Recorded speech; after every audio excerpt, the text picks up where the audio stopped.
Hello, everyone, and welcome to this fireside chat hosted by the Center on Regulation and Markets at the Brookings Institution. My name is Stephanie Aronson, and I'm the Vice President and Director of the Economic Studies program here at Brookings. This event is one of an ongoing series of fireside chats hosted by the Center, which explore important topics related to modern-day markets and regulations through one-on-one conversations with regulators, business executives, and academics.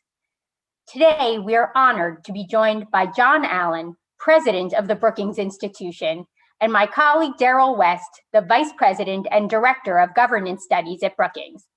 They're joining us to talk about their new book, Turning Point: Policymaking in the Era of Artificial Intelligence. Artificial intelligence is transforming our economy, society, and our politics so rapidly that it is sometimes hard to keep up. And as the authors point out, the decisions we make today about how to regulate AI and the policies we develop to deal with its impact will largely determine whether AI is a force for good in our world or not. To share a little more about the authors, John Allen became the president of Brookings in November 2017, having most recently served as chair of security and strategy and a distinguished fellow in the foreign policy program at Brookings. Allen is a retired U.S. Marine Corps four-star general and former commander of the NATO International Security Assistance Force and U.S. forces in Afghanistan. During his nearly four-decade military career, Allen served in a variety of command and staff positions in the Marine Corps and the Joint Force. Darrell West was appointed as Vice President and Director of Governance Studies in 2008, where he also holds the Douglas Dillon Chair. His current research focuses on artificial intelligence, robotics, and the future of work, and he has published multiple books with the Brookings Institution Press on these topics. Prior to coming to Brookings, Darrell was the John Hazen White Professor of Political Science and Public Policy and Director of the Taubman Center for Public Policy at Brown University. And now I'm pleased to introduce the moderator of this conversation, Sanjay Patnaik. Sanjay is the director of the Center on Regulation and Markets and holds the Bernard L. Schwartz Chair in Economic Policy Development in Economic Studies. Before joining us last summer, Sanjay was on the faculty at the George Washington University. Sanjay deserves credit for having originated these fireside chats upon his arrival at Brookings. They arose out of his longstanding interest and research into business and government relations, corporate political strategy, globalization, and international business. So without further ado, I will turn things over to Sanjay. Thank you so much for joining us today. Thank you so much, Stephanie, and thank you to John and Darrell for being here today. It is a pleasure. I would like to start with Darrell. Can you tell us a little bit about why you wrote the book? What inspired you to focus on that topic? Well, first of all, thank you, Stephanie, and thank you, Sanjay. We appreciate your interest in AI and look forward to working with you and your team on technology issues. We see lots of opportunities for collaboration between us. So John and I wrote this book because we think AI is the transformative technology of our time. As Stephanie mentioned, it's being deployed in many different sectors, from healthcare and education to transportation, e-commerce, and national defense. So in the book, we present in-depth case studies of AI in each of those areas. We look at how it's being used, what the opportunities are, and what the risks are. We developed the title of Turning Point because we argue we are at a major inflection point, and the crucial variable in determining our future is going to be public policy. So in the book, we present a detailed policy governance blueprint, and we suggest that if we take appropriate actions, we're very confident about the future of our society. We're very optimistic about how things may unfold. But if we don't do certain things, it could go off the rails very quickly. So as a society, I think our goal should be to build responsible AI that serves the public good. Great, thank you so much. I would like to turn to John next. You have made AI a priority area for the Brookings Institution. Can you please elaborate more on why you think it is essential for a policy-oriented think tank like Brookings to look at AI? And what is your vision for Brookings and how it can contribute to a better understanding of AI? Well, let me also add to Darrell my thanks to Stephanie for her opening remarks, and my thanks to you, Sanjay, for convening this conversation. And I want to thank you specifically for the work that you've done on artificial intelligence across your career, but specifically since you've arrived as the center director. As Darrell said, artificial intelligence is going to be one of the most transformative technologies of the 21st century. When I arrived as president, it was very clear to me that the institution needs to acknowledge the potential of artificial intelligence and other emerging technologies, the potential for the change that it can create in our society going forward. And as Stephanie said, as Darrell alluded to, and I think we talk about it pretty frequently, we face an environment in the 21st century with these emerging technologies that can either be utopia or dystopia. And of course, we won't hit either of those two extremes, but we will certainly find that these technologies, which are inherently neutral, will ultimately take on a particular form by whichever entity employs them or whatever country employs them. And so the point that we've attempted to make is, as AI and other emerging technologies become more pervasive in the human environment, we have to think about the kinds of legislative or regulatory considerations that are necessary with respect to policy, et cetera, in particular policy, on how we can govern these technologies. This is really important for us. As I think you would certainly know, Sanjay and others, technologies in the past have been they've often led an environment ahead of the formulation of policy by as much as 7 to 10 years. And as these technologies continue to develop, it's really important for us to be thinking about what policies are going to be essential. In particular, a liberal democracy, what policies are going to be essential ultimately to protect our citizenry and to ensure that these technologies are employed and wielded to the maximum benefit of our population and our country and our allies. Because in the end, AI will touch virtually every aspect of who we are as humans, and will define everything from a simple matter of how our students do in classrooms. On the one end, that's not a simple matter, certainly, but to the other end, where it will shape geopolitics between great powers. And the more we think about the policy framework for those technologies now, the better we will be prepared ultimately as these technologies become fielded in the world of the human experience. Great thing. I think that's certainly really important to kind of try to provide a framework before a lot of these technologies hit the market.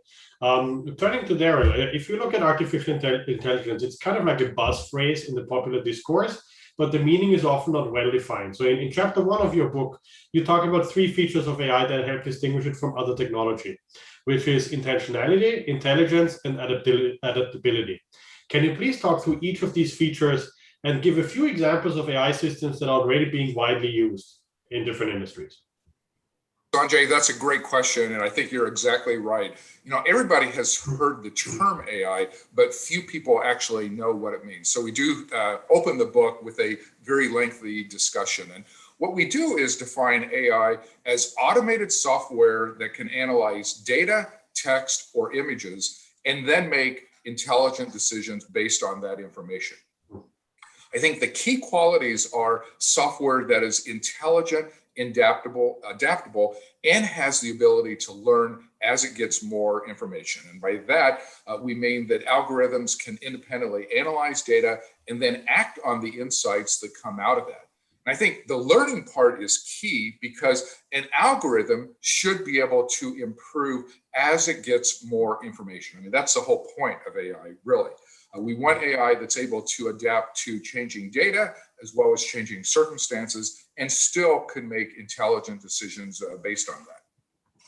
To give just a few examples to show the multifaceted nature of AI, we're seeing applications in transportation in the form of autonomous vehicles.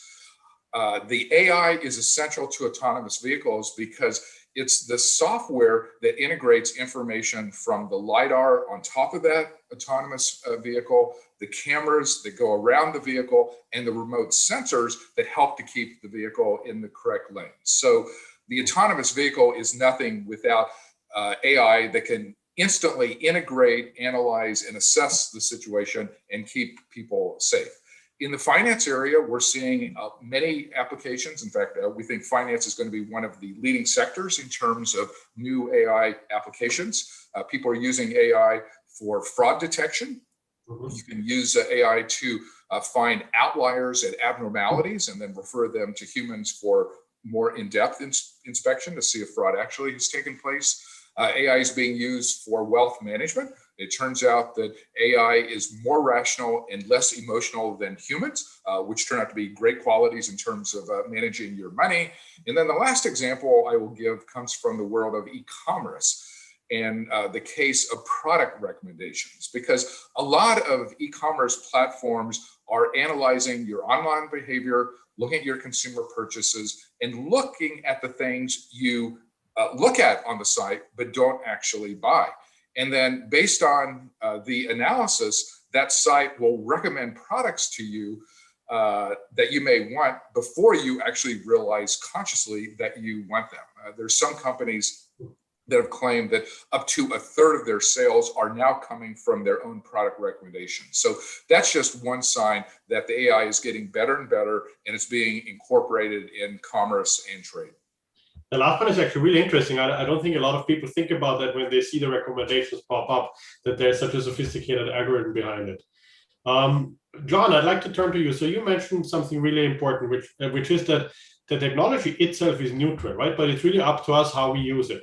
So if you look at AI, what are some of the most exciting opportunities that you see with AI technology? Well, Darrell's hit many of them. I think the opportunities are really limitless in many respects. Medical research, for example. Natural language processing has the capacity to ingest decades and decades of what had been basically printed reports and provide the capacity for machine learning through natural language processing to do an enormous amount of analysis on medical research, for example, and just pick a particular area. Alzheimer's, for example, I think that we'll see that the support of artificial intelligence to Alzheimer's research is going to make a profound difference in the presence of that disease in our population in our lifetime. So medical research, education, artificial intelligence in the context of education of our children, and our young adults, changes the environment from one of teaching necessarily to one of learning. And when you add artificial intelligence to something like the simulated environments in which we can control the environment for the students and have immediate feedback because of the performance of the children, that gives us a capacity to have a far greater and better tailored system of education for our children through virtual reality or augmented reality. So education is a very important area. Darrell talked about e-commerce, also interstate commerce with respect to driverless vehicles. So much of what will touch the individual lives of Americans and global citizens every single day will be affected in some form or another by artificial intelligence. So I'm cautious that these neutral technologies in the hands of liberal democracies have the opportunity to truly improve the quality of life of the individuals of our populations. But I'm also extremely attentive to how illiberal states and authoritarian states and of course totalitarian states can use this extremely powerful technology for the purposes of highly intrusive surveillance and ultimately control and oppression. So it goes back to the utopia versus dystopia. And it's important for us to take care of ourselves, but also to be able to defend ourselves and also to understand what our potential opponents, adversaries, and even enemies are doing in the wielding of these technologies. Actually, let me follow up on this because I think this is a really critical aspect of AI. As you say, it has the potential to improve a lot of people's lives. But if we look at authoritarian regimes around the world, the AI systems are already being used for mass surveillance, for social credit scoring in China, for instance. And they have really the potential to undermine democratic societies through the proliferation of deepfake videos, of misinformation, things like that. How can we safeguard our democracies against such negative applications? Well, a regulatory environment permits us to protect ourselves from ourselves in many respects. But we also have to recognize what the threats are that will come at us from our opponents. You know, we live in the physical world. Right now, I'm in my home in Mount Vernon, Virginia. But you and I are communicating with Darrell in the cyber world, in the information space, if you will, and that shapes and frames our moment-to-moment existence. And when that environment is in fact intruded upon by our opponents, either by distorting reality through deepfakes or through, as Darrell just talked about, through the capacity for micro-processing and micro-analysis of your preferences in putting certain news items in front of you, or putting skewed or biased information in front of you based on whatever social platform you're on, then we are vulnerable. And we have to protect ourselves, again, through a policy regime, through regulations and legislation.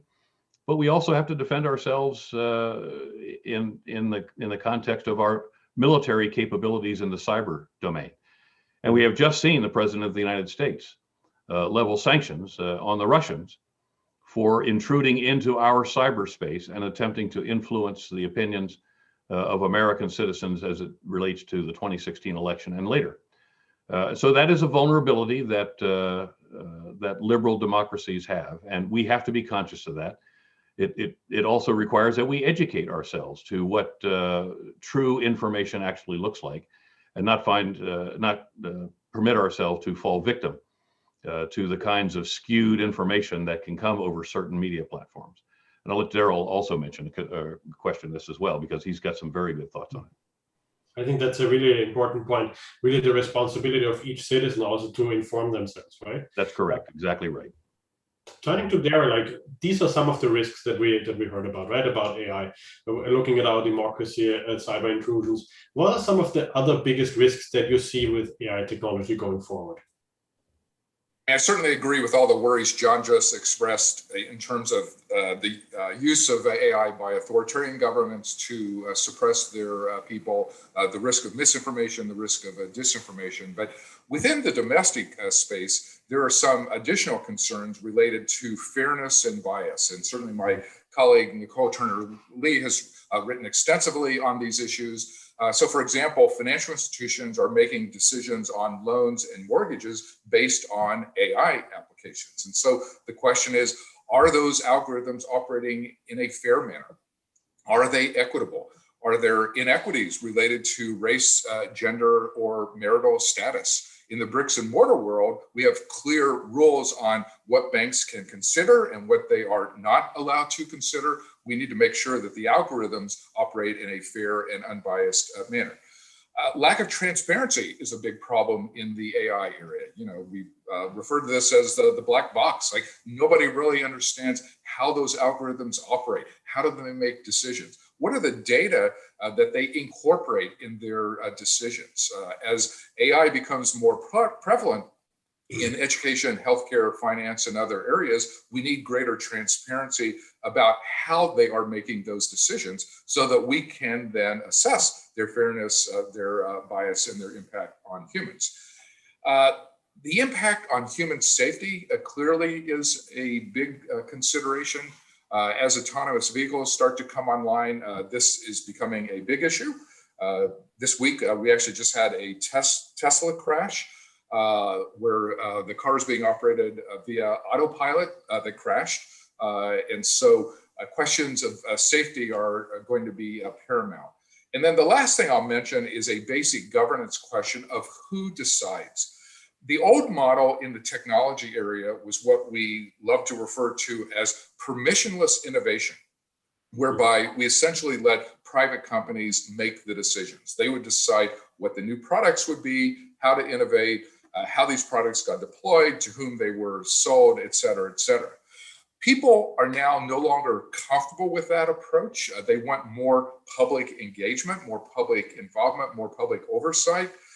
We can do this through policies, laws, regulations, and/or ethical standards. There is a growing techlash out there, kind of a backlash against the technology sector, and that is likely to move the public as well as policymakers in the direction of stronger enforcement and tougher policies. Yeah, I think that the last point is really interesting, because I think the market power of these companies just has grown so much over the last couple of years that a lot of people are concerned about it.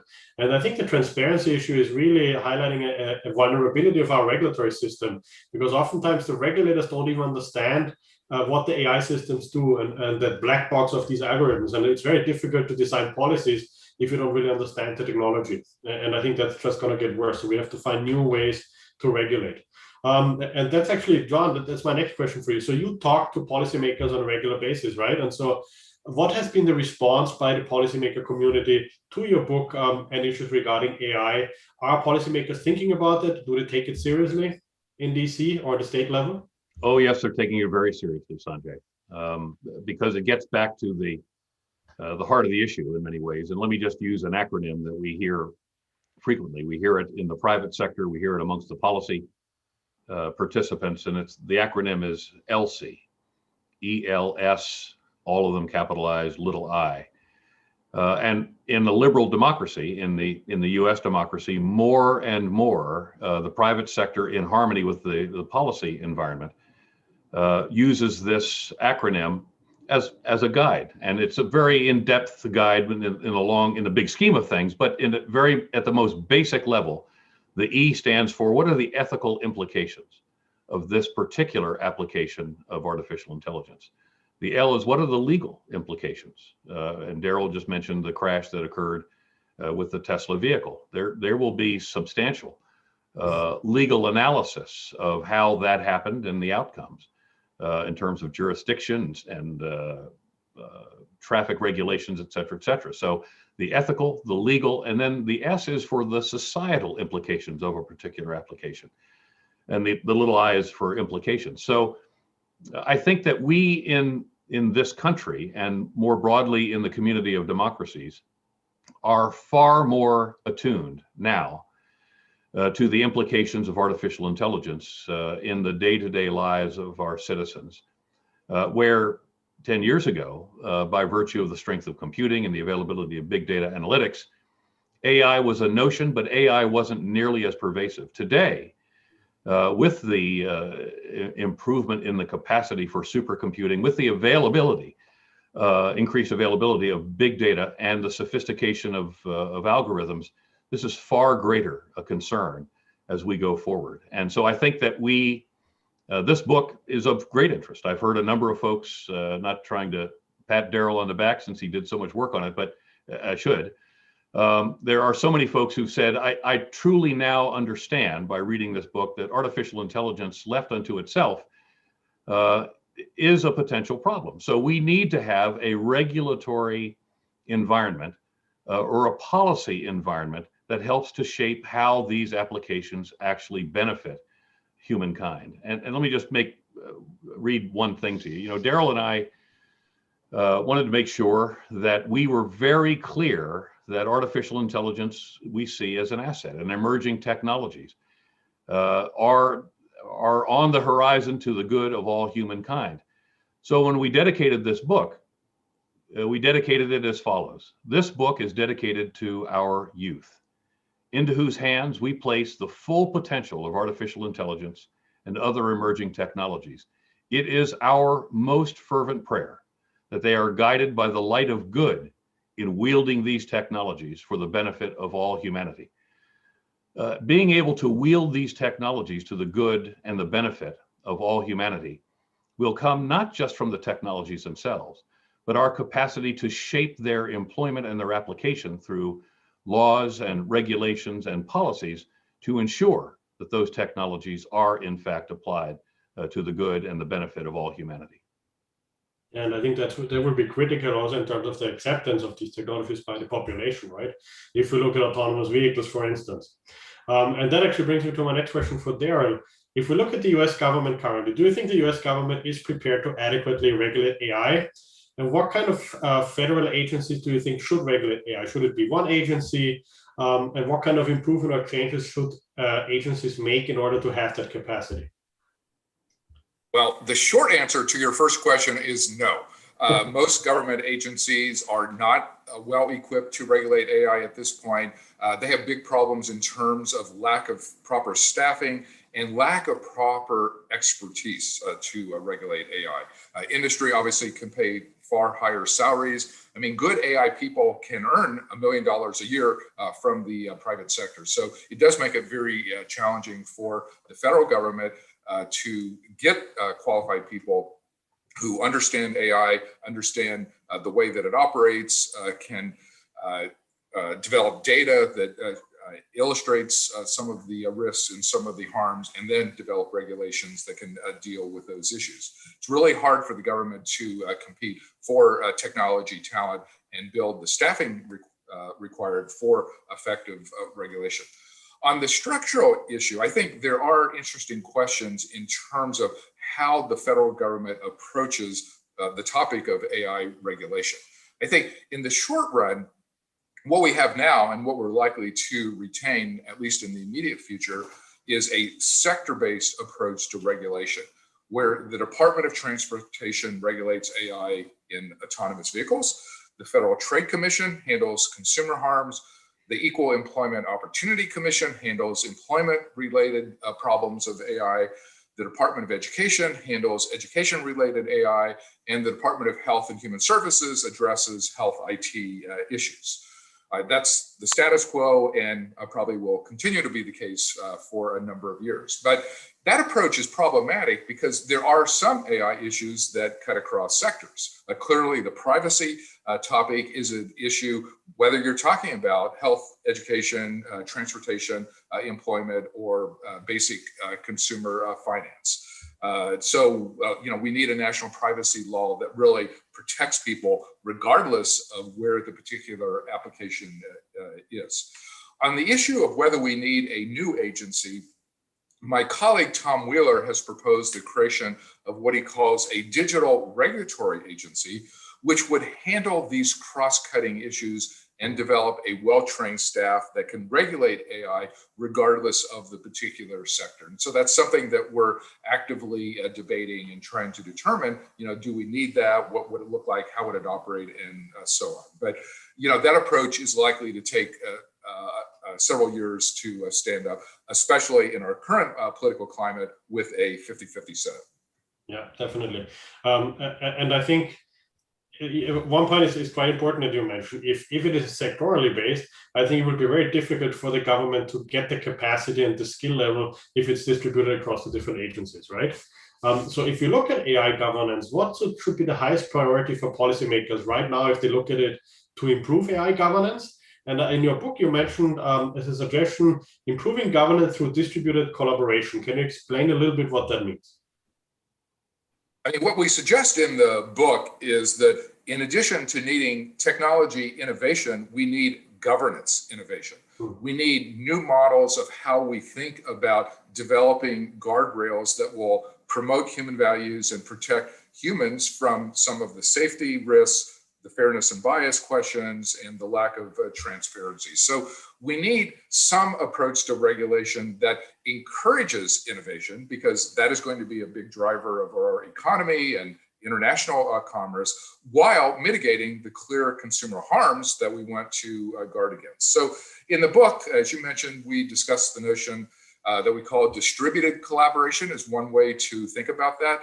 That involves providing vehicles for experts in government and industry to come together to develop effective guardrails. Now, this can take place through the use of technical standards. That actually has been a common way to handle technical issues in the past. So, for example, when we were developing mobile technology, there were different companies that had different approaches to handling cellular communications. And so what the government did was bring the experts together, develop standards for cell phones to be able to communicate with one another, regardless of the company that was involved, make sure that the communications took place in a safe and reliable manner, and that all the products were built based on those standards. So that is one way to kind of think about dealing with some of these issues.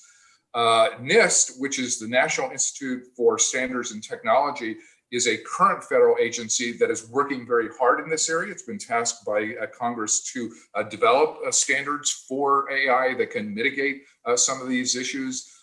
We've been involved in some of their discussions where they've brought people together. They've been having meetings and workshops that try and bring together the expertise of people involved in government, business, and academia to figure out what are the best ways to improve privacy, to make sure we have secure products and services. How do we guarantee human safety with these new AI applications? So those are just a few ways, and the book goes into greater details on these things. But government agencies need to modernize their processes and update the way they think about regulation itself. I think you bring up a really important point, which is that if we look historically at the two worlds, let's say Silicon Valley with the developments in technology, and then the policymaking community here in DC, I think those two worlds have historically been quite separate. And I think for AI, we really need to have a much better open communication between these two worlds. Let me come in behind that, Sanjay, because you make an important point, and Darrell and I have made this point publicly, and it's in the book. And that is for many years until we began to see active engagement by policymakers and the regulatory considerations. Many of the regulations associated with the application of artificial intelligence were baked into the code far upstream. They were baked into the code in Silicon Valley. And the policymakers in Washington really had no idea what the implications were of a particular algorithm, either for good or bad. And one of the purposes of this book was, in fact, to help to educate policymakers that these algorithms and the code associated with the expected outcomes can't be left solely in the hands of those who are code writers. This has to be an effort where government is involved. Government involved to the extent that the regulatory process, the policies that are formulated, enhance innovation and improve the quality of human life, but at the same time don't strangle innovation. And that's a really important and very delicate balance. And this is why government has got to be involved in this, to understand that we have a lot to do on innovation, but we can strangle that if we're not careful with the wrong kinds of policy or regulatory environment. And I think that's a very difficult balance to strike for regulators. How to make sure that we have that innovation without strangling it, but safeguarding the customers at the same time. Right. I want to turn to John, to an area that is obviously very closely related to your long-standing career in the U.S. military, which is how AI relates to warfare. In your book, you mentioned the concept of hyperwar, where human decision-making is almost entirely removed from time-sensitive military actions. So can you please talk a little bit about this issue in more detail? And especially what I'm wondering is, should we actually remove human decision-making completely from military actions at all? And how can we safeguard against AI systems making the wrong decisions? I just read recently that the Russians are now thinking of embedding fully autonomous AI systems in their tank units, and I'm curious to hear your thoughts on this. Sure. Well, I don't advocate removing the human from the environment. In fact, there's a very vigorous debate going on in the liberal democracies and in the United States as well on where is the human in this process. We call it where's the human in the loop, or where's the human on the loop, and I'll come back to that in a minute. From time immemorial, the side that can apply military force with greater precision and with greater velocity is typically the side that will win. It doesn't make any difference whether we're in chariots, tanks, or the future systems that we may well see that rely on artificial intelligence and hypervelocity. But those two truisms are at work no matter what the systems are. And that is the side that can move more quickly with greater precision is the side that will frequently and usually prevail. And if you look at the relationship, the Clausewitzian relationship of technology to the human over time, we talk about the character of war, which is the technological dimension of war, the equipment. And we talk about the nature of war, the human involvement in the process. And humans being what they are, humans have typically remained largely the same and unchanged as in the involvement in this business of conflict and war. But the technology of war, the character of war has changed dramatically. And if I were to graph this out, so we had the y-axis as the vertical and the x-axis as the horizontal, and the x-axis is time, and the y-axis is the improvement or the increase of technology over time for much of human history. The line of technology was virtually parallel and almost asymptotic to the x-axis. There was very little change. There was very little improvement in the nature of the technology of war. But in the aftermath of the Second World War and the advent of computing, and as we began to see computing become stronger, and as command and control systems became more comprehensive, we began to see this line begin to lift up off the x-axis. And today, the technology is not just changing, Sanjay. The rate of change of technology is nearly mind-boggling. And so we have a real dilemma today where we have technology that is changing, but the human in many respects is the same individual that was involved throughout the entire history of warfare. So the challenge that we face is not just that we have changing technologies, and in many respects, those technologies rely on artificial intelligence. The challenge that we face is how do we equip the human to be part of this process? And so the idea of hyperwar isn't just about artificial intelligence. The idea of hyperwar is that artificial intelligence and other emerging technologies both hasten the capacity to wage war and give us greater precision in ways we have never imagined before. And so as we think about that, what that means is we're starting to move far faster than we ever have before. And as we think about how fast our opponents might be moving, the question for us, the difficult question for us, is where is going to be the human in the loop? Because I think we know that Russians are not going to be constrained to put a human in the loop with fully autonomous battlefield systems. And right now, we are not producing fully autonomous battlefield systems because we want to have a human in the loop. But if a human is in the loop, inherently, it slows the process slightly. So when you're competing against an opponent who is employing fully autonomous lethal systems in the battle space, whether they're swarms of drones that have computer vision and facial recognition that can take out key individuals at a headquarters, or an attack of drones like that might come at a sporting event, where, again, with computer vision and facial recognition, individuals, VIPs, et cetera, might be taken out. When we're competing against opponents like those, we have a real challenge.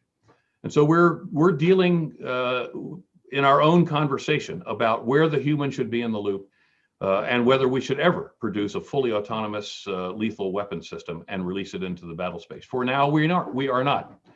But we have to face the reality that our opponents will not feel so constrained as we are on a humanitarian basis. There's a lot more I could say about this, but let me just make this other point. There's a lot of AI, though, that is being applied in the military. AI that improves our capacity for intelligence collection and intelligence analysis, and does it in a way that produces analysis so much faster than it did when you had rooms full of analysts looking at computers, computer screens, or imagery, and provides that information far more quickly to decision makers. We have artificial intelligence being applied to maintenance, where AI, the capacity for algorithms in certain systems with substantial dynamic components in those systems, can detect the earliest anomaly in the operations of those systems so that we can effect maintenance far earlier in a process to prevent the catastrophic failure of dynamic systems. That means that we're more efficient. That means we're safer. That means we're more effective. Our systems will be up and operating longer because the kinds of maintenance that we can do gets out ahead of the potential for catastrophic failure of dynamic systems. And then there's artificial intelligence on wearable systems, so that we have a very good feel for the state of the health of the individuals within a particular unit that may be engaged in combat, to include being able to track them to see who's wounded or who's experiencing enormous duress, being able to track those who may have been wounded or killed in combat, so that we know if we need to surge a certain kind of medical capability forward because of the nature of the wounds, or push forward certain kinds of people as replacements. So there are real applications for artificial intelligence in our military forces that don't require us to have to debate the lethal dimension of this. And I'll make one final point, and that is, it's one that we're very attentive to in the U.S. and amongst our allies, and that is artificial intelligence and its presence in nuclear command and control. For those of you who haven't seen it, I would suggest you see the movie Failsafe, which is in essence a futuristic movie that talked about an artificially intelligent system that ultimately would govern, with the presence of a human in the loop, an artificially intelligent system that would govern American nuclear command and control, and it fails. And so the whole issue associated with how and where the human is in nuclear command and control is something we have to keep a very close eye on. And this is an area where we should be talking to the Chinese and the Russians constantly to ensure that we're very clear about the fact that we will probably never put artificial intelligence in nuclear command and control systems. But if we ever saw it going in to the other side, it's going to create a real decision dilemma for us. Yeah, I mean, that's a pretty terrifying thought if you think about it, right? Yes. I want to follow up on that, right? So you said that obviously other countries don't have the same problems with fully autonomous systems, and they're developing, the Russians and the Chinese. So how should the West and how should the US with its allies respond to that? Is there a way to kind of like neutralize that threat without going the same way? Well, we should be talking to them right now. And in truth, we can't go into a lot of detail here, but in truth, we are having these conversations now.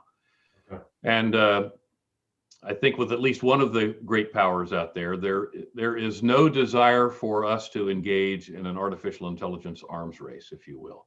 Okay, that's good. In the 20th century, of course, the Cold War was defined in many respects by a thermonuclear arms race, and it was the basis in many respects for the competition that we saw during the Cold War. Those days are over, but we could easily see that artificial intelligence, nanotechnology, biotechnologies, all supported by supercomputing, quantum computing as time goes on, we could see an AI arms race, which could be quite destructive, quite disruptive in the big scheme of things. And before all the relevant sides who are sufficiently sophisticated technologically, before all of these sides begin to build major weapon systems, hypersonic systems that are artificially intelligent, that can fly for days or even weeks at a time before it decides to ultimately and unilaterally target a particular location, we need to start to have the conversations about how we can, as we have done with other weapon systems, determine that we will limit the production of those systems, the location of those systems, or even if we ever do produce them, geofencing, putting certain targets completely off limit to autonomous systems, et cetera. I mean, there's a lot that we have to talk about now. This is the time to have the conversation, because even though the Russians intend to have autonomous armored systems in the battle space, it's still pretty early in all of our countries' production of these systems. Now's the time to have these conversations about disciplining ourselves as a community of nations, even though we don't agree. They're authoritarian or totalitarian. Even though we don't agree with the system of government, we can certainly agree that we don't want the outcome. Definitely. And here we should be talking, and we should be talking very aggressively. And Darrell and I have written about this. I mean, it's in no one's interest to go down that arms race, right? That's right.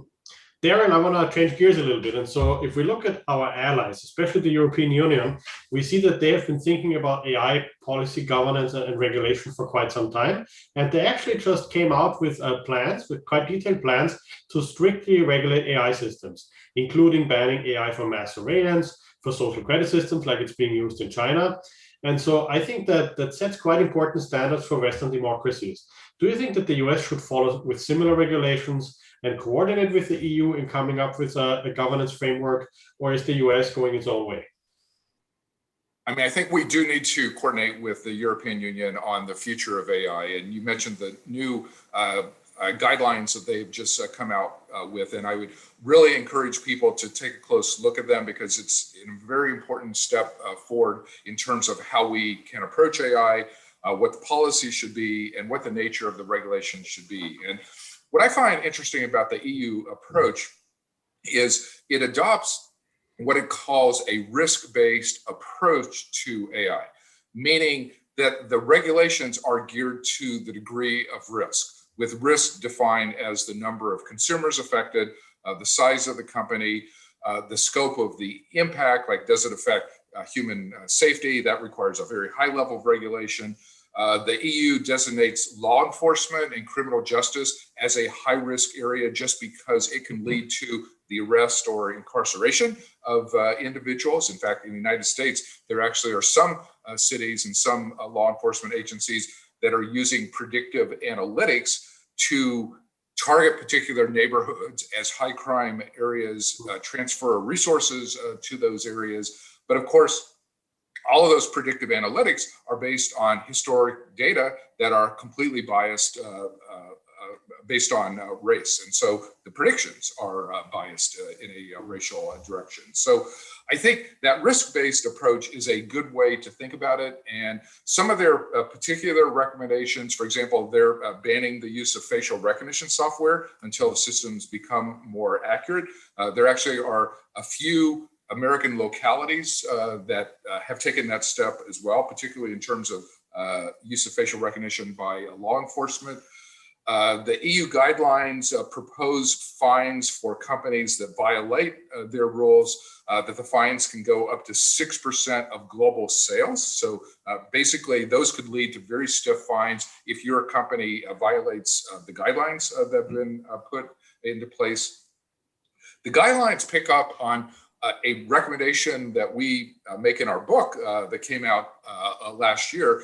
They call for risk assessment. In our book, we called for AI impact statements, kind of that parallel the concept of an environmental impact statement. So they suggest that companies need to undertake risk assessment of their AI applications, and they need to provide what they call proof of safety of those AI applications. Although the one thing I don't understand, and I would like to have much greater clarity about what our European colleagues have in mind, is what does that mean in practice? Like, how do companies actually provide proof of safety of an AI application? So I think we need more details to assess that. And then a final recommendation they make is that companies have to explain how their AI operates. So basically, they want much greater transparency in the use and application and the operational aspects of AI. So whether the US should move in all those directions, I think, we have to kind of wait and see. But I think given the challenges that John mentioned in regard to China and Russia on the international sphere, it's very important for the US and the European Union to stay together, that we kind of think about what our shared interests are in confronting authoritarian nations, and to make sure that our AI regulations are coordinated in particular ways. Let me come in as well, Sanjay. And I was recently asked a question along these lines about whether there is a quadrangle, if you will, Russia and China as two of the points, and the United States and the EU as the other 2 points.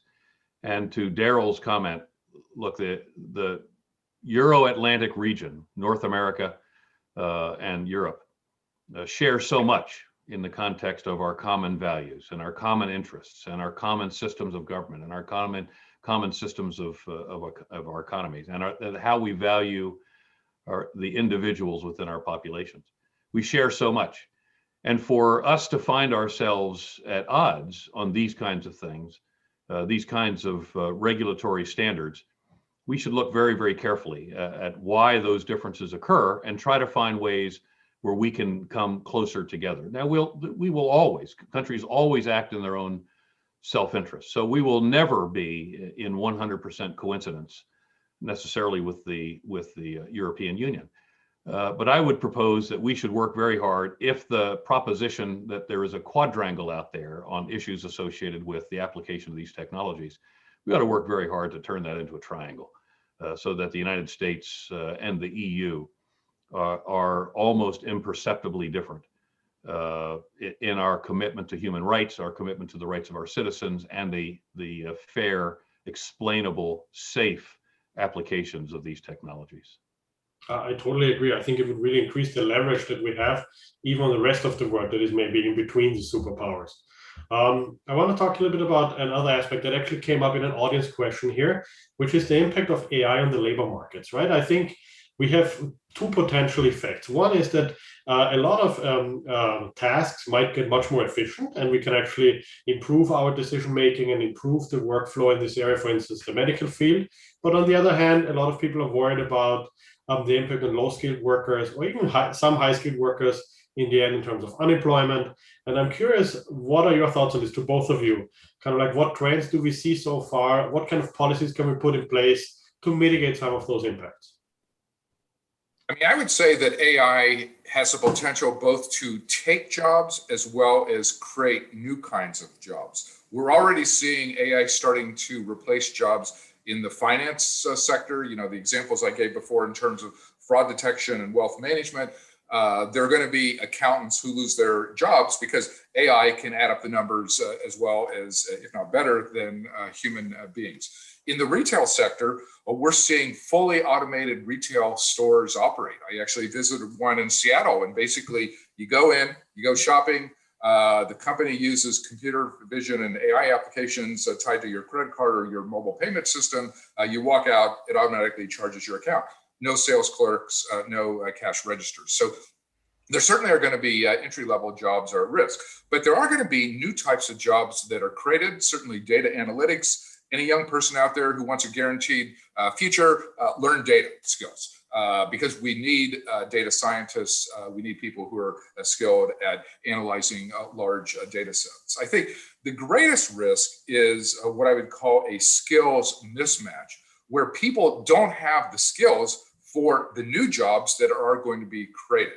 And in the book, we talk a lot about workforce development, job retraining, and lifelong learning. Kind of the old education model where people invest in education up through about age 25 is going to be obsolete.